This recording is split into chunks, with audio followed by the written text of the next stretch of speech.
శివయ్య పిలుపు మేరకు మేమైతే కోయంబత్తూరులో ఉన్న ఇషా ఫౌండేషన్కి అయితే వచ్చామండి. ఇక్కడ శివరాత్రి వేడుకలు చాలా ఘనంగా జరుగుతాయన్న విషయం మనందరికీ తెలిసిందే కదా.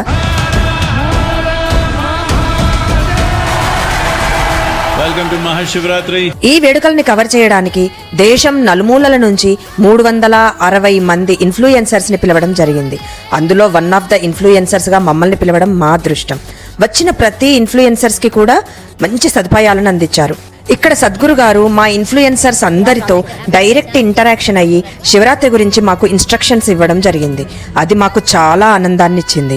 ఇక్కడ భైరవి అమ్మవారిని ధ్యానలింగాన్ని కూడా దర్శించుకోవడం జరిగిందండి. ధ్యానలింగం దగ్గర ధ్యానం చేస్తూ కూర్చుంటే మనసైతే చాలా ప్రశాంతంగా అనిపించిందండి. ఇక్కడ చూడండి నెమలి నాట్యాలు, నెమలి పురివిప్పి ఆడుతుంటే ఆహా ఎంత బాగా అనిపిస్తుంది కదండి. ఈ ప్రోగ్రామ్ అంతా కవర్ చేయడానికి మేము కూడా ఇన్ఫ్లుయెన్సర్స్ అయినందుకు మేము చాలా ప్రౌడ్గా ఫీల్ అవుతున్నామండి. లైఫ్లో ఒక్కసారైనా ఈ ఇషా ఫౌండేషన్ని ఖచ్చితంగా దర్శించుకోవాలి. ఈ స్పిరిచువల్ నైట్ని, శివరాత్రి వేడుకల్ని ఇషా ఫౌండేషన్ వాళ్ళు ఎంత ఘనంగా జరిపారో ఇంకొక వీడియోతో మీ అందరి ముందరికి వస్తాం. ఓకే అండి, ధన్యవాదాలు.